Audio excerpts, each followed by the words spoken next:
What's up, everybody? Welcome back. I'm Abe, and this is Stellaris, and we are going through Empire Creation. Right now, we're looking at Authority, Ethics, and Civics, and in this particular video, we're going to deep dive into Civics. This is just to give you a way to understand what the choices you're making before you start a game impact, right? Or to look at some of the pre-made races that you have available to you, like the United Nations of Earth here, and to understand like what and how to compare them with the other options. So I forget what they started out with, but they've got, I would guess they're fanatic egalitarians. Yeah, there we go. All right, so anyway, your civics and the choices you have available to you are driven by what choices you've made in authority and ethics. And there's some overlap, but as you can see, some of these options are green and some of them are grayed out. The grayed out ones, like technocracy, technocracy, I'm not even sure how to say that, requires that you be a materialist of some kind.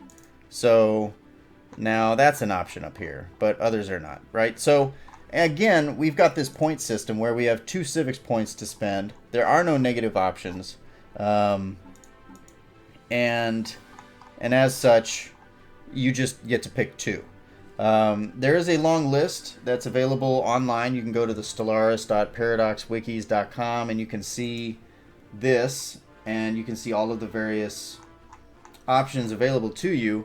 Not just the civic itself, what it does, and sort of what the requirements are. So if you want just to grab the first one off the top of this agrarian idol, or I think that's how it's pronounced, you have to be a fanatic pacifist, and you can't be authoritarian in any way, and you can't have syncretic evolution.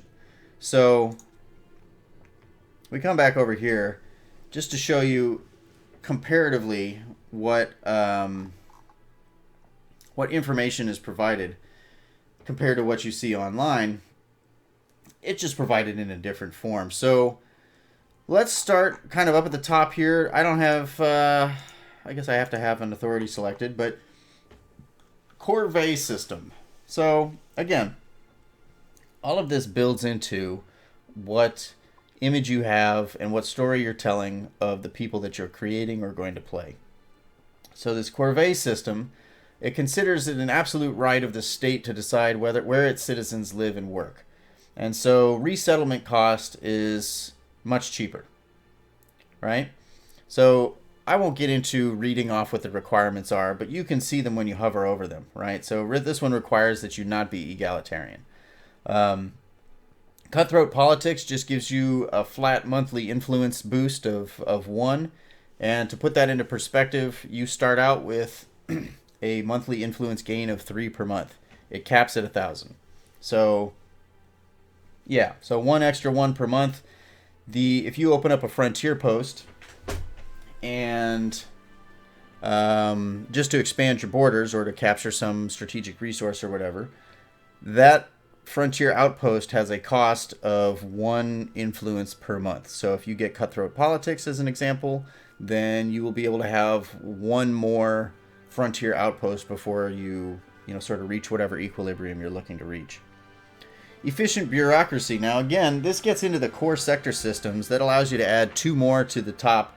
I think you start out with, as a base amount, I want to say you start out with 3, but it might be 4 or 5.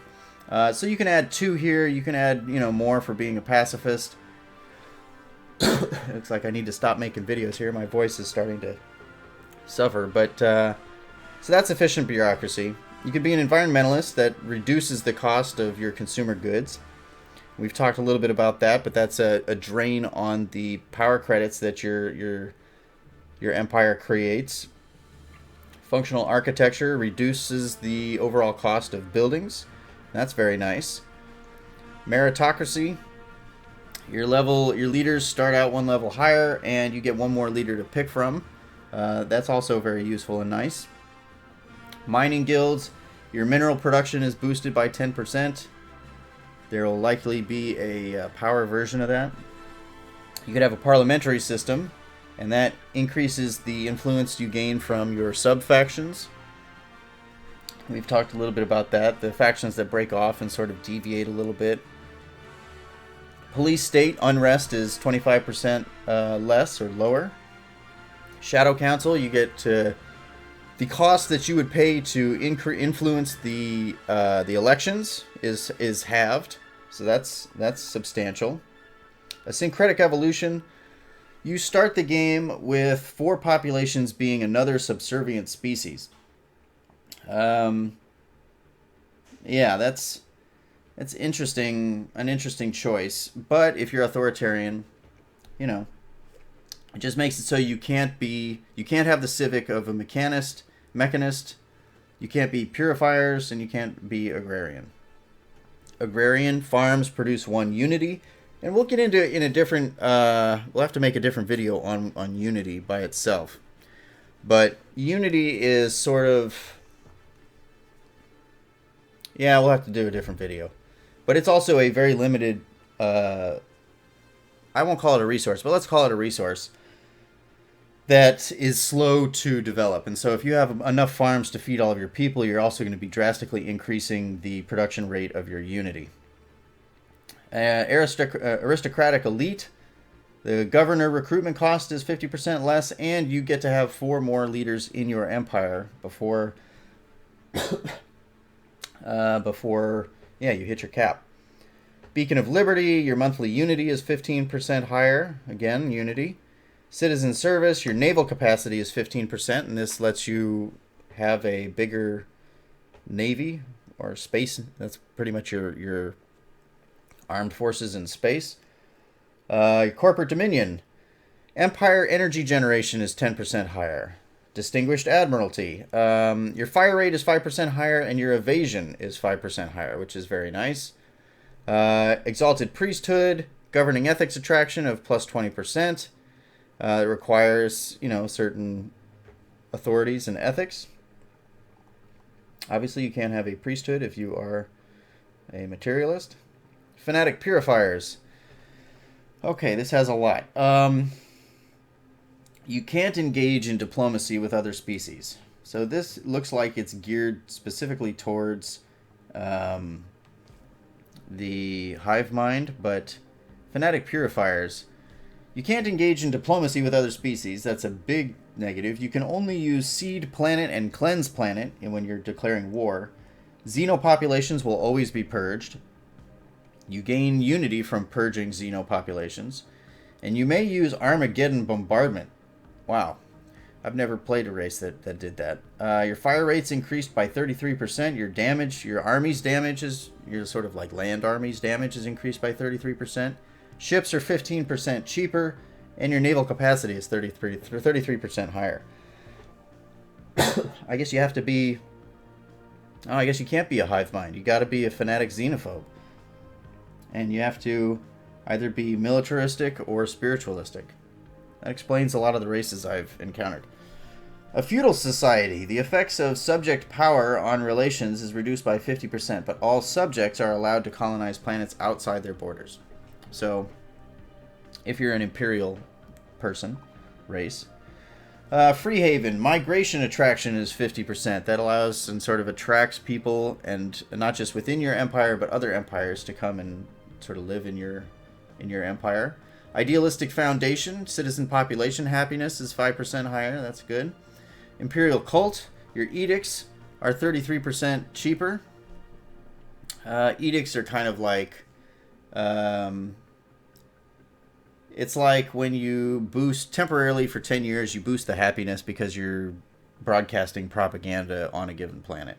Or you're asking them to focus on mineral production. That'll boost for 15% for 10 years or whatever. So the influence cost of doing that is 33% cheaper. Inward perfection. Now, you can't have rivals. You can't form defensive pacts or migration treaties. You can't guarantee anybody's independence. You can't join federations. You can only have tributary subjects, and you can't infiltrate primitives. So, those are the costs you pay for getting 20% more monthly unity, 1 more monthly influence. Your population growth speed is increased by 25%, which is huge, and you get happiness increased by 5%. Boy, it really looks like there are a couple... some degree of pacifist. Okay, so this is the alternative of being xenophobic and militaristic.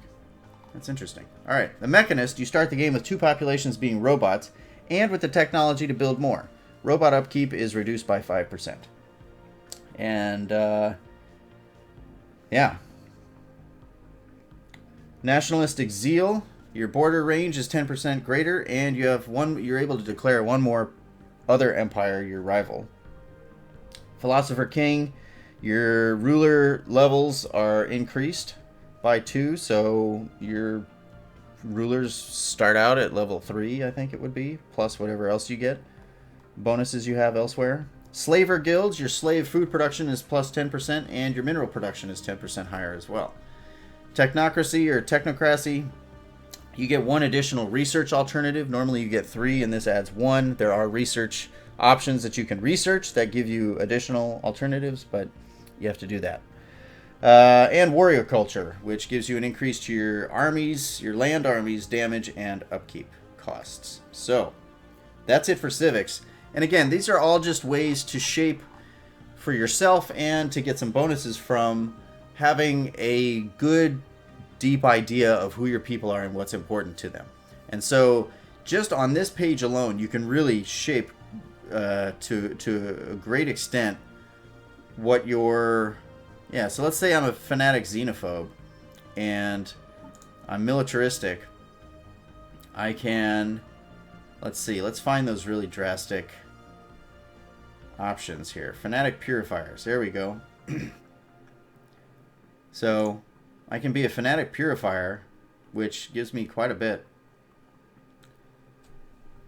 Yeah, look at that. 33% increased naval capacity. That's huge.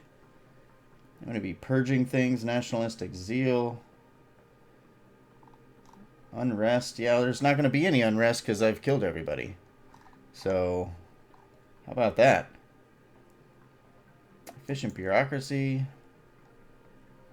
Yeah. See, we're going to be very much militarized here. Look at this. It's ridiculous. All right. So that's it for Civics. This is a complicated game with depth on almost every level. So please ask your questions. Hit me up in the comments. Find me over on Twitch at Vinsis. I'm obviously on YouTube at Vinsis Gaming. Subscribe, follow, and you'll see all of the videos that I'm going to be making about this.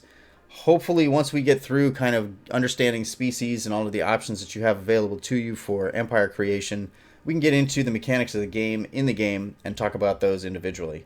So I appreciate you being here. I look forward to hearing your questions and comments on your experiences, the races that you've created. And yeah, so keep an eye out for more of these videos coming. I'm really getting a kick out of making them.